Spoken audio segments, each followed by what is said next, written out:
Bogus doctor घोटाले पर गृह राज्य मंत्री हर्ष संघवी का बयान। उन्होंने कांग्रेस के पूर्व डॉक्टर सेल के अध्यक्ष रसिक गुजराती को इस घोटाले का मास्टरमाइंड बताया। संघवी ने आरोप लगाया था कि फर्जी प्रमाण पत्रों से होने वाली कमाई विभिन्न पार्टियों के फंड में जा रही है। इस मामले की पूरी जांच की जाएगी।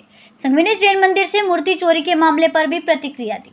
उन्होंने कहा कि मूर्ति अगर बंगाल या बांग्लादेश भी गई होती तो भी उसे वापस लाया जाएगा। सूरत पुलिस ने फर्जी डॉक्टरों द्वारा बेचे जा रहे नकली प्रमाण पत्रों के नेटवर्क का भी खुलासा किया है। इस घोटाले में कांग्रेस के पूर्व डॉक्टर सेल के बड़े नेता रसिक गुजराती का नाम सामने आया है। रसिक गुजराती कांग्रेस के डॉक्टर सेल के अध्यक्ष होने के बावजूद नकली डॉक्टरों को प्रमाण पत्र देने की गतिविधि में शामिल थे। इन फर्जी प्रमाण पत्रों से होने वाली कमाई कांग्रेस के फंड में जा रही थी। रसिक गुजराती ने असामाजिक तत्वों को नकली डॉक्टर प्रमाण पत्र बेचने में मदद की। हर्ष संघवी ने कहा कि इस पूरे मामले की गहराई से जांच की जाएगी और दोषियों पर सख्त कार्रवाई होगी। હું ગુજરાતના સૌ નાગરિકો વતી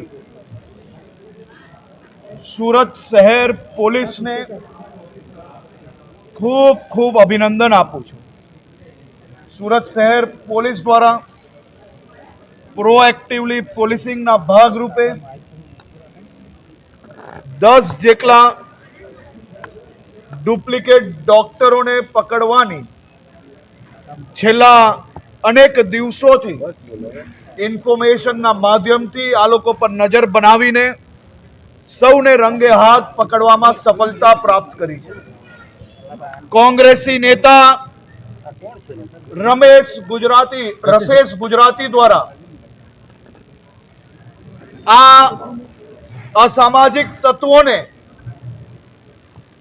ડુપ્લિકેટ ડોક્ટરના સર્ટિફિકેટ આપવામાં આવતા હતા।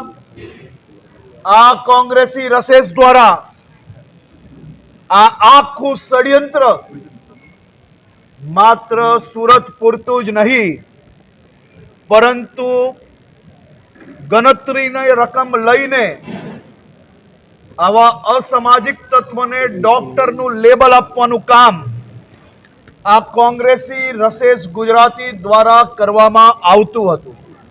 આ આખું ષડયંત્ર સુરત પોલીસે પ્રોએક્ટિવલી પોલીસિંગના ભાગરૂપે પકડવામાં આવ્યું છે। આ પ્રકારના અસામાજિક તત્વોને કોઈ બી પ્રકારની ફરિયાદ ના મળવા પરંતુ એ લોકોને પ્રોએક્ટિવલી પકડવું એ જ રાજ્ય સરકારની જવાબદારી છે અને આ જવાબદારીના ભાગરૂપે પોલીસ દ્વારા અદ્ભુત કાર્ય કરવામાં આવ્યું છે। તે બદલ હું રાજ્યના સૌ નાગરિકો વતી પોલીસને ખૂબ ખૂબ અભિનંદન આપું છું। સાહેબ, હજી પણ કેટલા ડોક્ટરો છે જે પોતાની હાથે ધમધમાવી રહ્યા છે સુરત અને ગુજરાતમાં?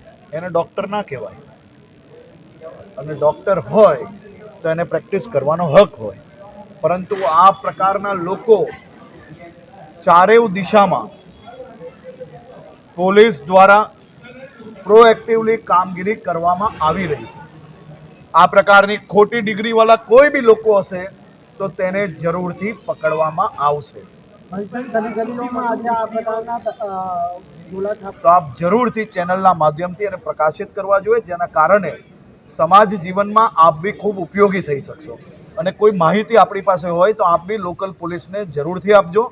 આ બાબતે પોલીસ ગંભીરતાપૂર્વક કામ કરવા માટે મક્કમ છે। સર, આજે સંદેશ ન્યૂઝે રિયાલિટી ચેક કરી 1200 તબીબો આવા ઝોલાછાપ છે કાયદાની ચુંગાલમાંથી ખૂબ ઝડપથી છટકી જાય છે ટેબલ જામીન મળી જાય છે।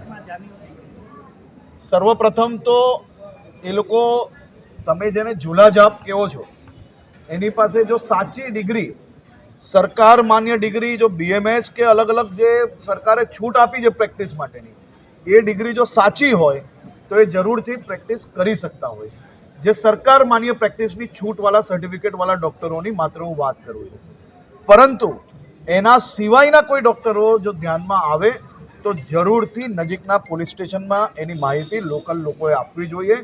ક્યારે બી કોઈ બી સમાજને બી જાગૃત રહીને સમાજે આ પ્રકારની પ્રક્રિયામાં આ પ્રકારના અભિયાનમાં ભાગ બનવું પડશે।